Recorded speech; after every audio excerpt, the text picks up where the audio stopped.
Thank you, Mr. Speaker. This matter is so weighty that I wish we had more time to interrogate it, but I believe that at some point we may have to.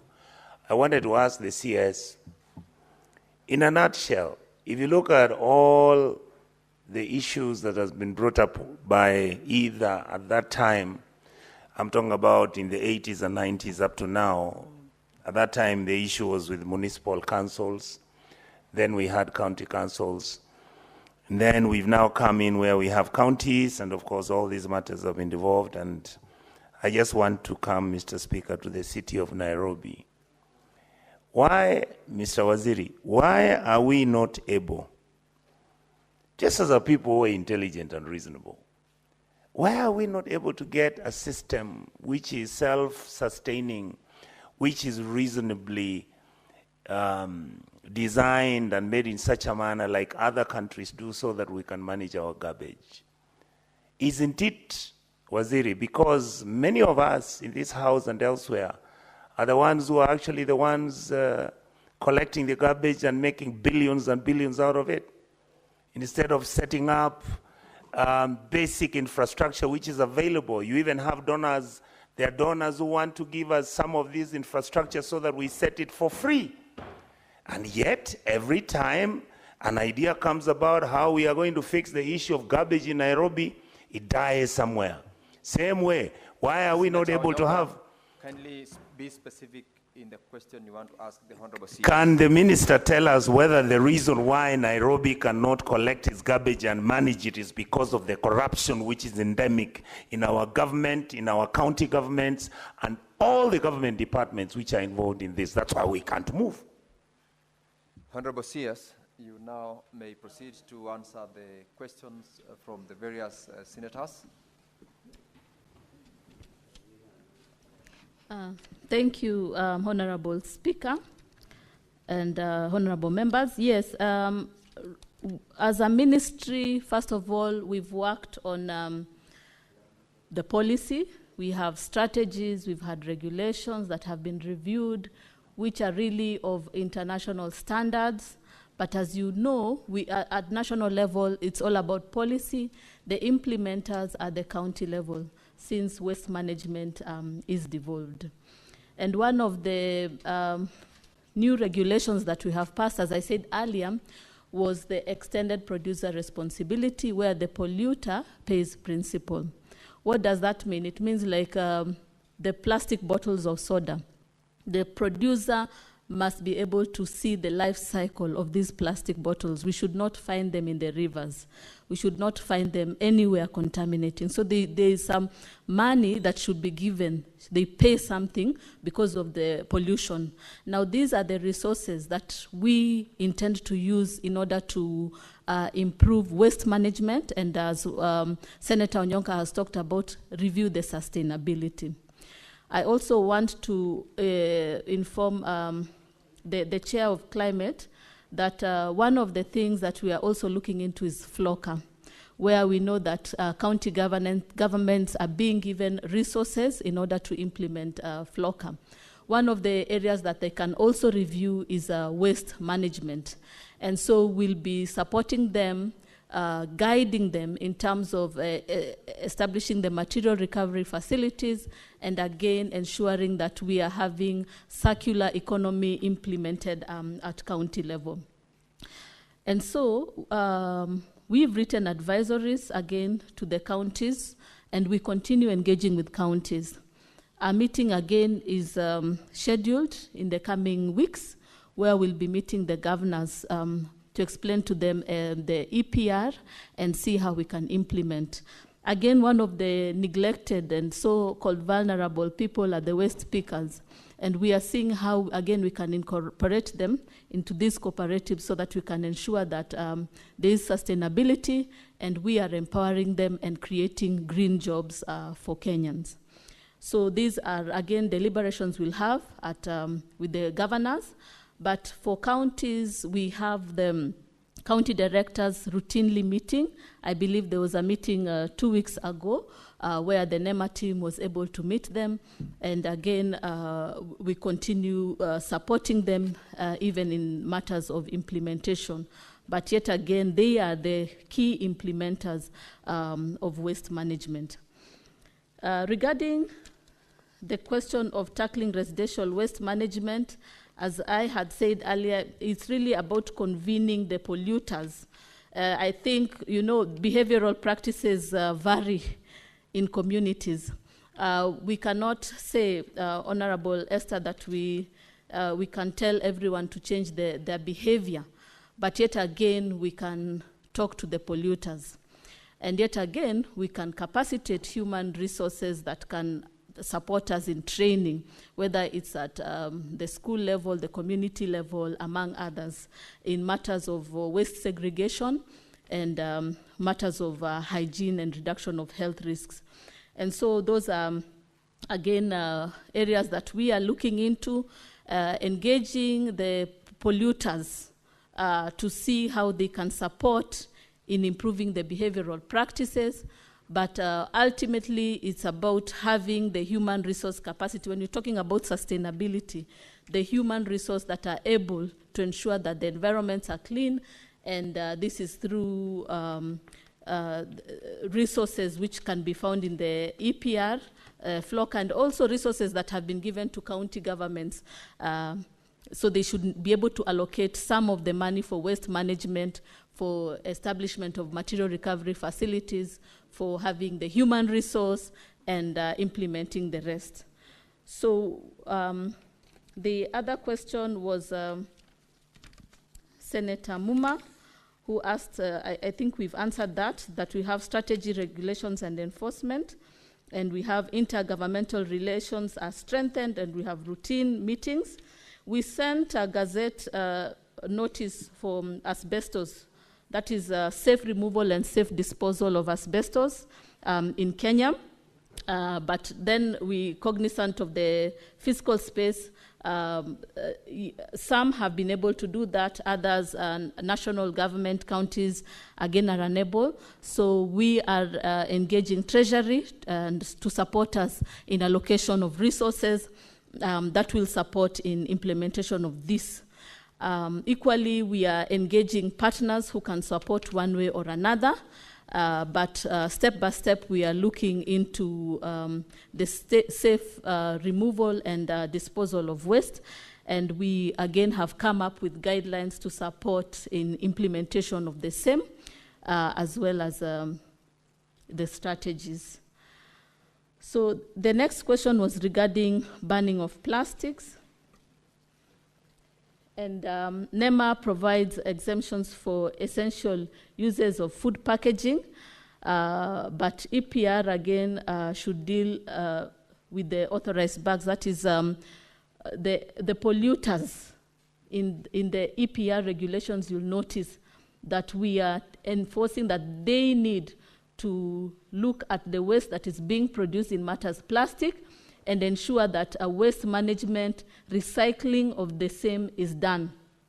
We have developed a circular economy strategy, of which we are really finalizing and implementing, courtesy of partners, as well as the African Union. And upon, once it has been passed, now we'll be encouraging circular economy in Kenya. So recycling of plastics will again be addressed in that area. But for the potting bags, what we are encouraging is biodegradable bags that have been meeting the standards of the Kenya Bureau of Standards. So far, we are still reviewing which one would be best suited for our environment, and again, working with the KFS and the State Department of Forestry to ensure that we move to the biodegradable bags. So far, we've not had the one that meets optimum standard. And I think if you could give us time, then we can give a comprehensive report of the bags that we have had so far. But it's something that we have tasked the foresters as well as NEMA to support in the same. For the Waste Management Council, it is being established very soon. And again, regarding the laws, we have developed model laws for the counties. And again, they should be able to use those laws. For us, is regulation and policies. The county is for implementation, since waste management is devolved. So again, it's critical to note, Senator Moses, you talked about circular economy. For us, 60% of the waste that we produce is organic waste, of which some can be utilized as fertilizer, and again, as a proportion can be used for methane production and also energy. So for waste to energy of this, the comprehensive, only 5% can be used for energy. Yeah, 5% of the waste. So conversion to energy is a limited amount. I think the focus should be mostly on fertilizers, because that incorporates 60%. And then around 30% is for plastics and recyclable materials. And only 5% is waste to energy. So based on the analysis that has been done in terms of the waste that has been produced in Kenya, then we are looking at the circular economy and what we can do in terms of recycling this waste based on that. So I think we've answered all the questions, and I highlight Senator Onyonka's question. Self-sustainability, it is all about us looking in, and it's about us looking at what we have done is the extended producer responsibility, which we believe is a sustainable solution for Kenya. And for the county government, again, to address the other issues of corruption and cartel, even as we enforce, as NEMA, the implementation of waste management. Thank you. Honorable members, we have eaten 15 minutes into the next questions time, and therefore the responses that we've received from the Honorable CS, save for what the question by Senator Manzo on the budget, whether you have allocated on this question. I haven't heard you responding to that. I will allow you, Senator Veronica. I had closed on questions, and withdrawn all the same. I've noticed that you requested after I had closed on the question supplementary to the CS. On that one, Honorable CS, when you will be responding to the next question, please respond to the question as to whether you have got any budgetary allocation in the current financial year on the question by Senator Manzo.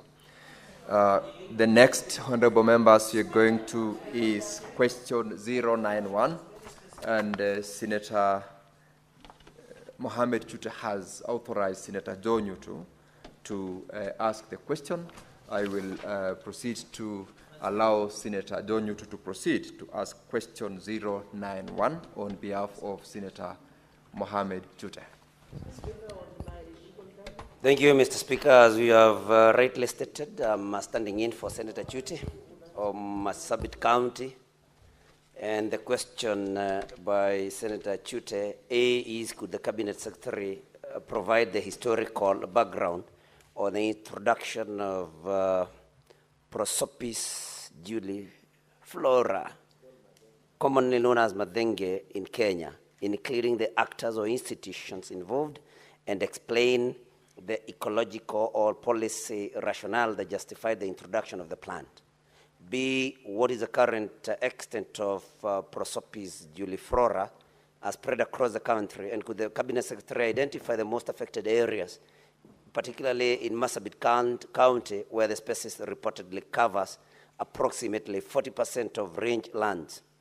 And C, what short and long-term interventions has the ministry developed to contain or eradicate Prosopis juliflora, including projected timelines, budgetary allocations, and multi-agency or county-level plans aimed at the restoring affected rangelands especially in light of its 2022 classification as a national security threat? And finally, Mr. Speaker, has the ministry undertaken or reviewed any scientific assessments on the viability of Prosopis juliflora for alternative uses? And if so, what are the findings or outcomes of such initiatives, including any ongoing or planned community-based projects that align with ecological restoration? I thank you, Mr. Speaker. Honorable CS, you may proceed to answer question 091. Yes, Honorable Speaker, thank you.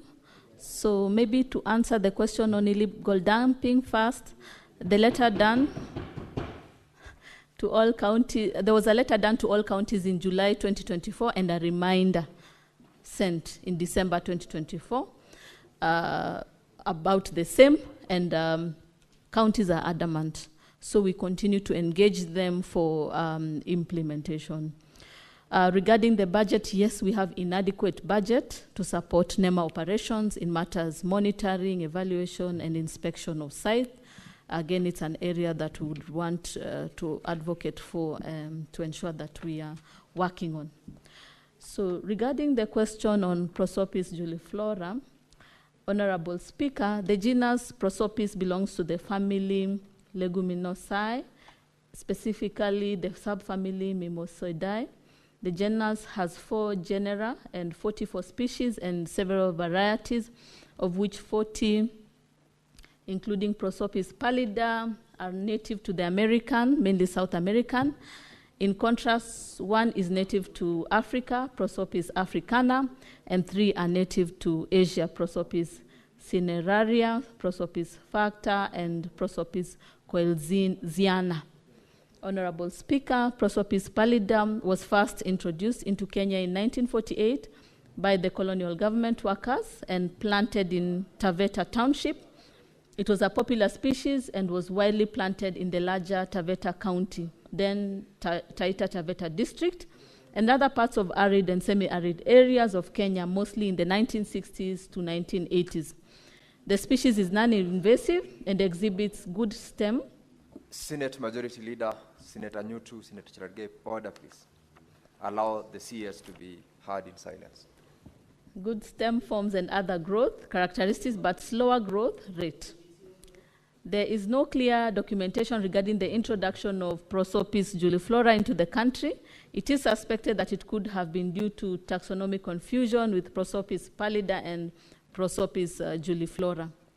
The fast growth of Prosopis juliflora and adaptability to dry conditions made it more popular to communities in most of the 1980s and 1990s, where it was widely introduced to many districts such as Turkana, Baringo, Isiolo, Marsabit, Garissa, Tana River, Taita Taveta, Kajiado, Kilifi, Mombasa, Wajir, and Mandera, among others. Honorable Speaker, the El Nino weather phenomena of 1997 and 1998 led to the population explosion by Prosopis juliflora in all areas where it has been planted, thus making its invasive tendency visible for the first time in Kenya and Eastern Africa. The species has since invaded wetlands, grazing areas, irrigation schemes, and other areas of high conservation value, thus displacing pastoral communities over wide areas and other land use systems, causing poverty and helplessness. Regarding question B, to identify the most affected areas, Honorable Speaker, the most recent assessment of Prosopis juliflora cover is estimated at 1.12 million hectares in 22 counties. Turkana County is the largest, estimated at 361,000 hectares, while Marsabit has a Prosopis cover of 142,000 hectares. The most affected areas of Marsabit County are Loglogo, Moyale, Loyangalani, Maikona, Kor, North Hor, Malabot, Martidorop, and South Hor, among others. This is Annexed 1. So, regarding the short and long-term interventions, Honorable Speaker, the ministry began responding to Prosopis' challenge by jointly undertaking baseline studies between 2000 and 2002 to determine the status and the impact of the species in Kenya. A major output of the study was the first national workshop on integrated management and control of Prosopis species, 2003, that led to the formation of the first national Prosopis task force in 2004, which was later transformed into a steering committee for the first pilot project on integrated management and control of Prosopis in Kenya. Baringo was used as a pilot site between 2005 and 2008. Members were drawn from key government ministries, environment, agriculture, livestock, education, including universities, lands, and international agencies such as WWF, CABI, ICRAF, UNEP, UNDP, and FAO, and several NGOs and CBOs. Representatives of the 6 affected counties, then districts, were also included, namely Baringo, Garissa, Mandera, Tana River, Turkana, and Taita Taveta. Honorable Speaker, the government is undertaking the following initiatives in the management of Prosopis species. For short-term interventions in 1999 to 2001, we conducted a national survey to determine the status and impact of Prosopis species on livelihood and environment. The first sensitization workshop at the national level on integrated management and control of Prosopis species was held in October 2003, and followed by a second one in 2007 and a third one in 2015. Several others at the county level in all the affected counties have been carried out in 2016 to 2024. Between 2004 and 2006, the government secured technical support from development partners such as FAO to undertake a pilot integrated management and control of Prosopis. Activities included mechanical control through thinning and pruning, killing stumps, producing various products, and biological control. Expanded Prosopis management skills from Baringo to other affected counties, starting with the most impacted such as Turkana, Garissa, and Tana River. And in 2009, piloted the production and marketing of Prosopis charcoal in Garissa, Tana River, and Baringo counties, leading to the formation of Charcoal Producer Association.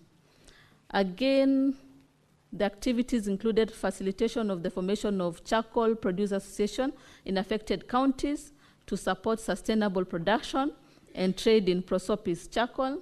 Existing associations include Tana River, Baringo, Garissa, Kajiado, among others, annexed to. Strengthened community capacity to manage Prosopis spread through training, field days, exposure visits, and the establishment of East Africa Center of Excellence in Prosopis research in Marigat. And developed value chains on Prosopis utilization in sawn timber, animal feeds, and human foods, biomass, energy, construction poles, charcoal, biocar, briquettes, wood, carvings, and honey production, among others. Charcoal production is the most popular value chain, which is estimated with an estimated annual value of 54 billion. In financial year 2024 to 2025, a draft Prosopis strategy was developed through a series of workshops and meetings involving the larger stakeholders, including the Ministry of Finance, Ministry of Energy, Ministry of Devolution, Office of the Attorney General, and the Ministry of Interior. And it is now in the process of being finalized by end of financial year 25-26 by the Ministry of Environment, Climate Change and Forestry in 2025. The list of activities have been annexed 3. The long-term interventions in financial year 2024-25, a draft national Prosopis strategy and action plan 2025 to 2035 has been developed through a series of workshops and meetings involving the larger stakeholders, including the Ministry of Environment, Climate Change and Forestry, Ministry of Agriculture, Ministry of Finance, Ministry of Energy, Ministry of Devolution, Office of Attorney General, and the Ministry of Interior, FAO, ICRAF, Center for Agriculture and Bioscience International, that is CABI, Council of Governors, and community associations. It is now in the process of being finalized by end of financial year 25-26 by the Ministry of Environment, Climate Change and Forestry in 2025. Honorable Speaker, the Ministry has also facilitated the interim piloting of the National Prosopis Strategy through the development of the County Prosopis Spatial Management Plans in Baringo, Isiolo, Marsabit, and Tana River counties. The County Prosopis Management Plan aims at confining the invasion from further spreading while clearing invasion around key community assets that are endangered by the invasions. These include grazing areas, irrigation schemes, roads, livestock, watering points, and areas of high conservation values. The cleared areas are restored using pasture seeds or grass, cropping where irrigation is possible, and growing multipurpose trees to prevent reinvasion of prosopis. The county prosopis management plans for other affected counties such as Turkana, Samburu, Garissa, Kilifi, Kajiado, Taita Taveta, Wajir, Mandera, among others, will be developed as soon as the National Prosopis Strategy is formally launched. Regarding alternative uses, Honorable Speaker, yes, the Ministry reviewed the scientific assessment on the viability of Prosopis juliflora for alternative uses, and the findings demonstrate a significant value in various areas. They include fuel wood, where Prosopis wood is an excellent source of firewood, offering a readily available energy option.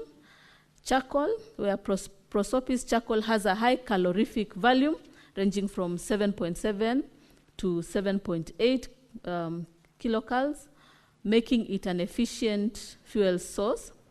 The charcoal can also be processed into briquettes, providing a cleaner and more sustainable energy alternative.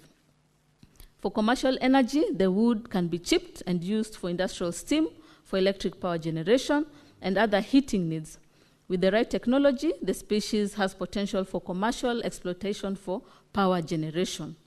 A Prosopis-based power generation plant using gasification technology was established in Baringo County in 2015, but failed at the piloting stage due to the impurity of the gas produced, that is methane.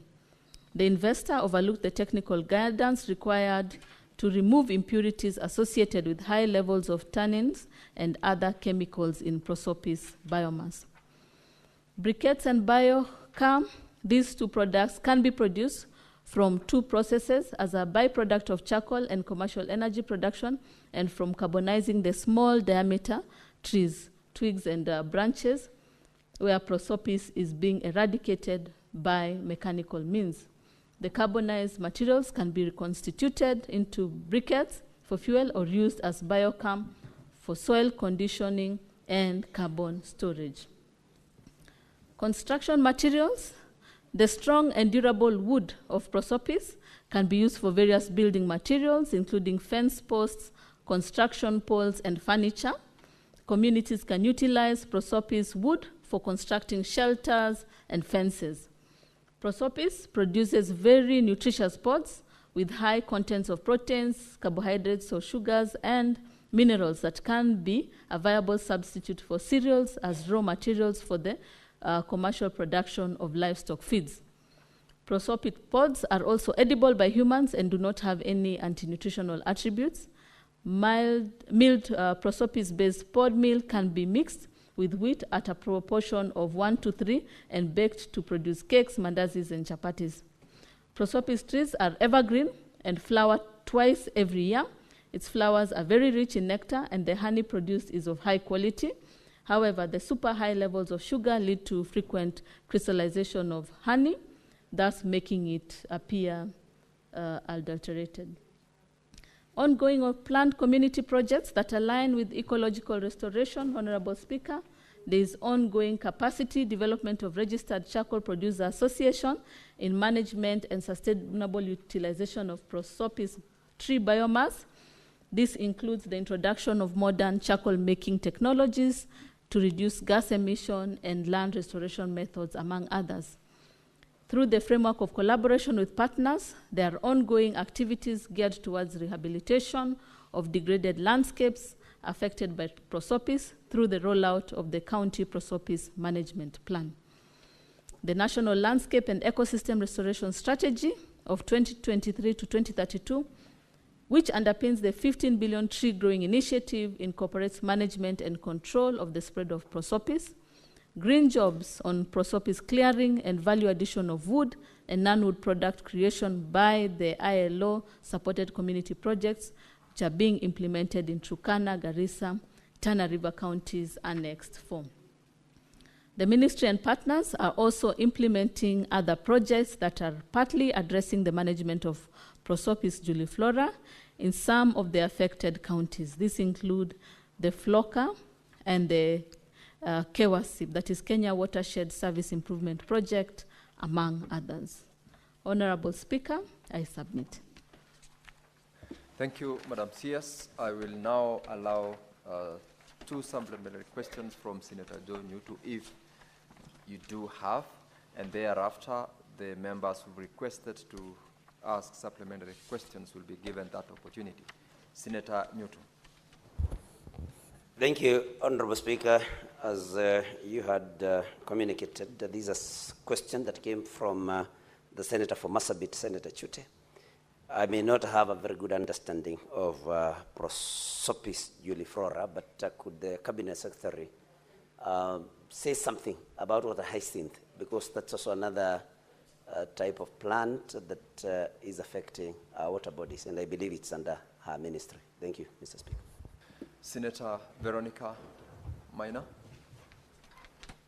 Thank you, Honorable Speaker, and I hope you will, with your permission, you'll indulge me to ask the question that I needed the CS to clarify on an issue she raised on the ministry search for a biodegradable bag in replacement of the plastic bags.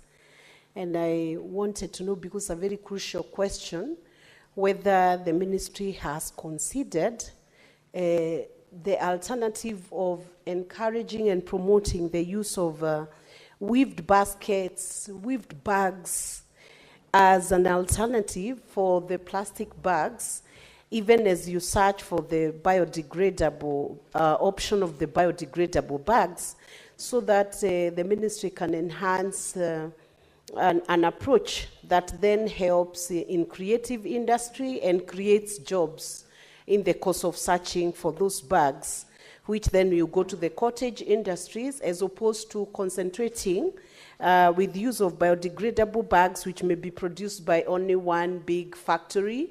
You can channel that energy and those resources towards generating employment, income, earning employment in counties like Murang'a, counties like Kitui, Makwiny, where baskets are weaved, counties like Turkana. What is the approach that the ministry is taking towards that? Senator Catherine Muma.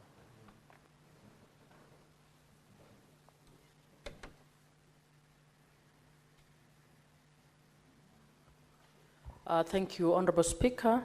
Honorable Speaker, I'll request you indulge me to ask 2 questions since the supplementary questions did not come.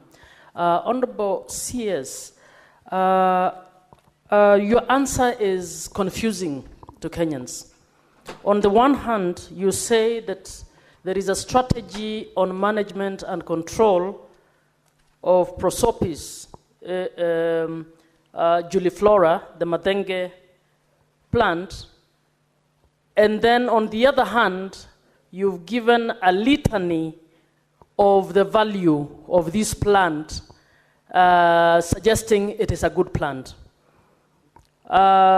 CS, this plant, since introduction, I didn't hear you say the mess that it has caused in terms of the health of humans.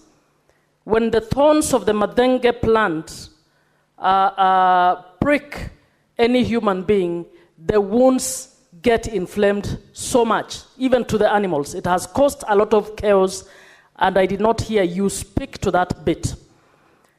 And the reason this question was put is actually because the communities do not see the value. And also, All the things that you said, the good things, are not happening in any of these counties. All that production is not happening in any of these counties. Madam CS, from 1999, it is 26 years since the environmental impact assessment was done during Moi's time. I would have wanted to hear why the report of that environmental impact assessment is not being implemented 26 years later. And if you are doing something about it, I would have wanted to hear that in our time plan, we are intending to clear the Madenge plant by this time, following the following program. I have not heard that.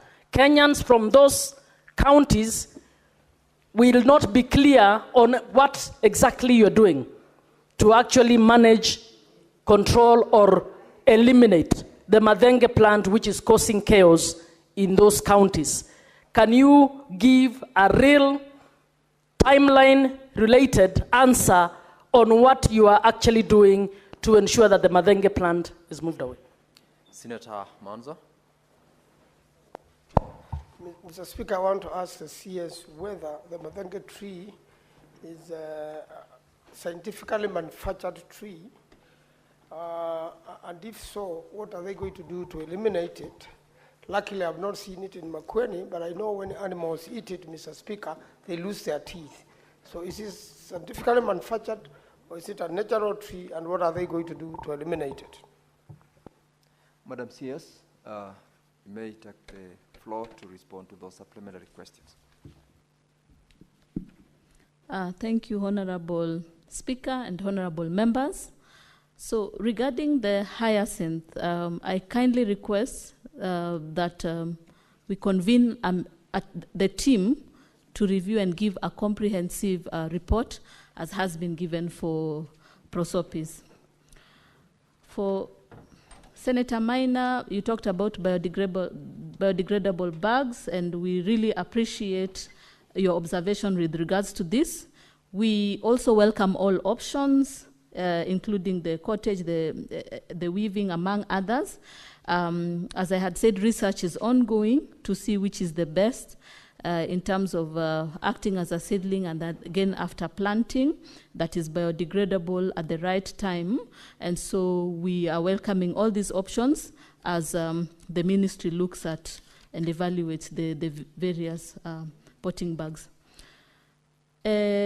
Senator Muma, yes, for prosopis, first of all, it's important to note that it was introduced to address desertification. But while addressing desertification, what we've noticed is that the invasion has increased, and it's proliferating and affecting various areas. So getting rid of it absolutely will again reintroduce deserts within our country. And so what we are doing is really managing it, looking at the commercial value and managing so that it does not spread. Yes, indeed, Senator Manzu, a lot of scientific research has been conducted. Some of the research looks into utilization of pests or insects to manage it. However, you know, this can again have a ripple effect. So we need to be careful even as we look at management. Right now, what has worked is what we had talked about, the pruning, among others, controlling and managing the prosopis. As we look at the commercial value and improve the value chains, and also improve communities and livelihoods by utilizing the same. So again, we are looking at reviewing other scientific interventions which can be contextualized to our setting without affecting the environment. Yes, Senator Manzo. I've asked whether it is a natural tree or scientifically manufactured tree. Madam CS. Yes, Senator Manzu, it is a natural